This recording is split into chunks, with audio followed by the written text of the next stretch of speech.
তাহলে আমাদের classic in ট্রান্সলেশনের দ্বিতীয় টপিক হচ্ছে আগামেমনন লিখেছেন স্কাইলাস। এখানে আমরা একটি শর্ট কোশ্চেন দিয়ে এই টপিকটি শুরু করব। আমাদের প্রথম কোশ্চেন হচ্ছে, why should Clytemnestra take revenge on Agamemnon? এই ক্লাইটেমেনস্ট্রা হচ্ছে আগামেমননের স্ত্রী।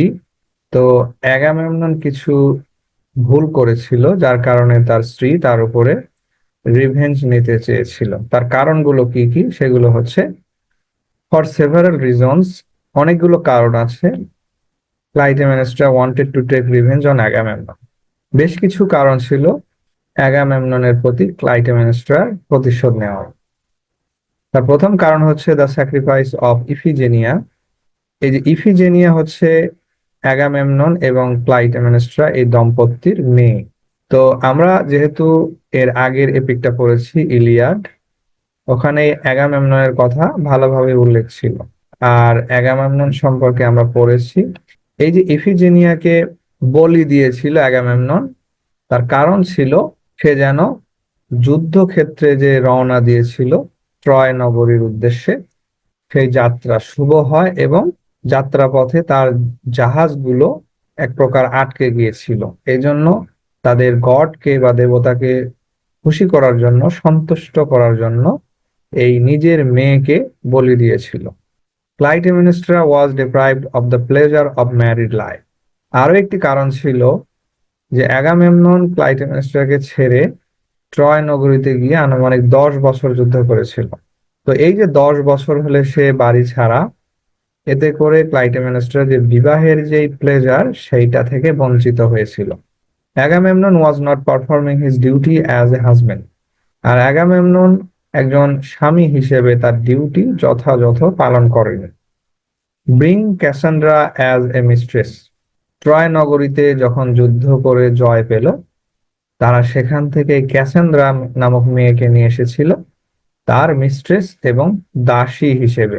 Violation of the divine rules by walking on a red carpet. আর সে যখন যুদ্ধ জয় করে নিজ দেশে ফিরল, তখন এই ক্লাইটেমেনস্ট্রা তাকে গ্রহণ করার জন্য, স্বাগত জানার জন্য রেড কার্পেট পেরে দিয়েছিল, লাল গালিচা। আর এই লাল গালিচার উপর হাঁটার কারণে দেব দেবতা তার প্রতি অসন্তুষ্ট হয় এবং তাকে অভিশপ্ত করে ফেলে। আমরা ক্যারেক্টার গুলো পড়বো, তারপরে গিয়ে গল্পের একটু সারাংশ বলবো এবং সামারিটা পড়বো। ফার্স্ট ক্যারেক্টার হচ্ছে Agamemnon. He is the tragic hero in the tragedy Agamemnon. এই যে আগামেমনন ট্র্যাজেডিতে সে হচ্ছে tragic hero. Aeschylus wrote a trilogy on the hereditary guilt of the Tantalus family. এই যে গল্পের বা ট্র্যাজেডির লেখক স্কাইলাস, তিনি এই ট্যান্টেলাস ফ্যামিলির যে বংশগত অপরাধবোধ ছিল তার উপর একটি ট্রিলজি লিখেছিলেন।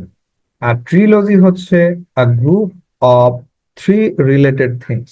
তিনটা বিষয় যাদের পরস্পর সম্পর্ক আছে, সেটা নোভেল হতে পারে, ট্র্যাজেডি হতে পারে, এমন একটি গুচ্ছকে ট্রিলজি বলা হয়।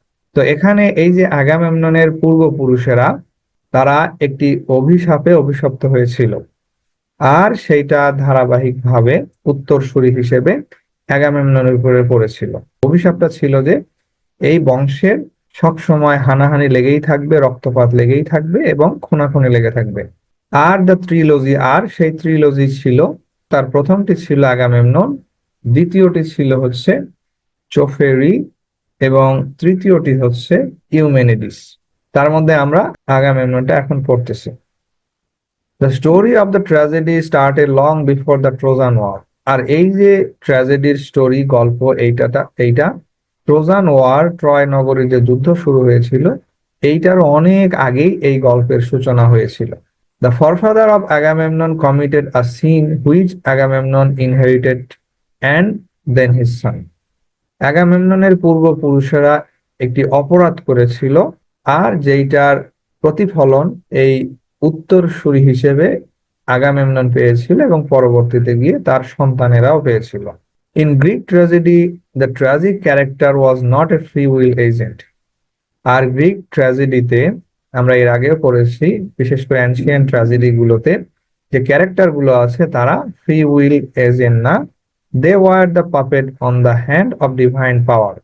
তারা ছিল ডিভাইন পাওয়ারের হাতের খেলনা, মানে তারা যেভাবে চাইতো এই ক্যারেক্টার গুলো সেভাবেই আচরণ করত। Agamemnon was no exception to that situation. আর আগামেমননও সেই অবস্থার বিপরীত ছিল না। The family curse brought his downfall.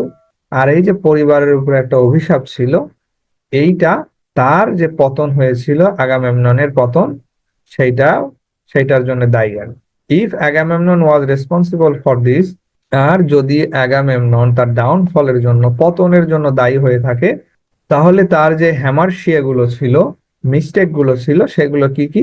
সেগুলো হলো স্যাক্রিফাইসিং হিজ ডটার, তার ডটার কে স্যাক্রিফাইস করা, not performing duty as a husband, husband হিসেবে তার ডিউটির পালন না করা, bringing Cassandra as a mistress, আর ট্রয় নগরী থেকে ক্যাসান্ড্রা নামক মেয়েকে, যে ছিল রাজা প্রায়ামের মেয়ে, তাকে মিস্ট্রেস হিসেবে নিয়ে আসা, violation of divine rules by walking on a red carpet, লাল গালিচার উপর হেঁটে সেই ডিভাইন রুলস এর ভায়োলেশন করেছিল।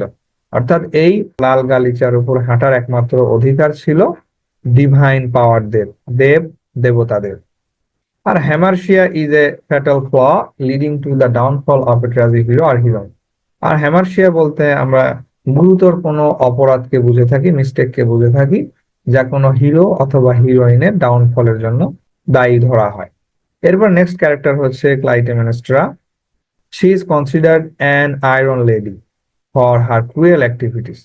তার যে ক্রুয়েল অ্যাক্টিভিটিস গুলো ছিল, এর কারণে তাকে আয়রন লেডি হিসেবে কনসিডার করা হয়েছে। যেমনটি আমরা ম্যাকবেথ ট্র্যাজেডিতে লেডি ম্যাকবেথকে আমরা আয়রন লেডি হিসেবে জেনেছি। She was a very sensual and sensitive lady. এই যে ক্লাইটেমেনেস্ট্রা, এই মহিলা ছিল খুবই কামুক প্রকৃতির, মানে সবসময় তার মধ্যে কাম বাসনা লেগেই থাকতো, এবং খুব সংবেদনশীল একজন মহিলা। লিভিং উইথ অ্যাজিস্থাস, আর সেই অ্যাজিস্থাস নামক লোকের সাথে লিভ টুগেদার করত, বসবাস করত, যখন তার স্বামী দেশে ছিল না। She exiled her son Orestes to a foreign country and made her daughter dumb and deaf. তার যে সন্তান ছিল অরিস্টেস, তাকে ফরেন কান্ট্রিতে পাঠিয়ে দিয়েছিল এবং তার মেয়েকে বধির করে রেখেছিল। She was very poetic and shrewd. আর এই মহিলা ছিল পোয়েটিক টাইপ এবং খুবই চতুর, চালাক। She insisted Agamemnon walk on the red carpet. আর এই মহিলা জানতো যে রেড কার্পেটে হাঁটা এটা একটা দণ্ডনীয় অপরাধ, যেটা একটা অভিশাপের কাজ। সেইটা জানা সত্ত্বেও আগামেমননকে এই কার্পেটে হাঁটতে বাধ্য করেছিল, মানে এমন ভাবে ইনস্টিগেট করেছিল যেন আগামেমনন হাঁটতে বাধ্য হয়। আর এরপরে অভিশাপ আসবে এবং আগামেমনন মৃত্যুবরণ করবে। এরপরে নেক্সট ক্যারেক্টার হচ্ছে Cassandra. She is the princess of Troy. সে ছিল ট্রয়ের princess. She was captured by Agamemnon and carried to Argos as his slave and mistress. আর এই ক্যাসান্ড্রাকে আগামেমনন কবজা করে নিয়েছিল, আর পরবর্তীতে তাকে আর্গস, অর্থাৎ যেই আগামেমননের রাজ্য, সেখানে নিয়ে এসেছিল দাস এবং মিস্ট্রেস হিসেবে। হি হ্যাড প্রফেসি পাওয়ার। এই ক্যাসান্ড্রার একটা প্রফেসি পাওয়ার ছিল, সে ভবিষ্যদ্বাণী করতে পারত, কিন্তু তার উপরে আবার অ্যাপোলো তাকে অভিশাপ দিয়েছিল যে তুমি যদিও প্রফেসি করতে পারো, কিন্তু তোমার এই প্রফেসি কেউ বিশ্বাস করবে না। When she was going to enter the palace of Agamemnon, আর যখন আগামেমনন তাকে নিয়ে প্যালেসে প্রবেশ করতেছিল, তখন she saw the ancestral curse afflicting Agamemnon's family. আর সে এইটা অনুমান করতে পারলো যে আগামেমননের পরিবারের উপর পৈতৃক যে অভিশাপ আছে সেটা সে আন্দাজ করতে পেরেছিল। And predicted both his death and her own. এবং সেইটা ভবিষ্যদ্বাণী করে বসলো যে আগামেমননের করুণ মৃত্যু হবে এবং তার সাথে নিজেরও মৃত্যু হবে, অর্থাৎ এই ক্যাসান্ড্রার নিজেরও মৃত্যু হবে। The curse fell sympathy for her. আর যে এই যে সে ভবিষ্যদ্বাণী করলো, আর তাদের পরিবারের উপরে যে কার্স ছিল, সেইটা তার প্রতি সিম্প্যাথি জোগালো। আর death was more tragic than Agamemnon's. আর এই ক্যাসান্ড্রার ডেথ, মৃত্যু ছিল আগামেমননের চেয়েও খুবই ট্র্যাজিক।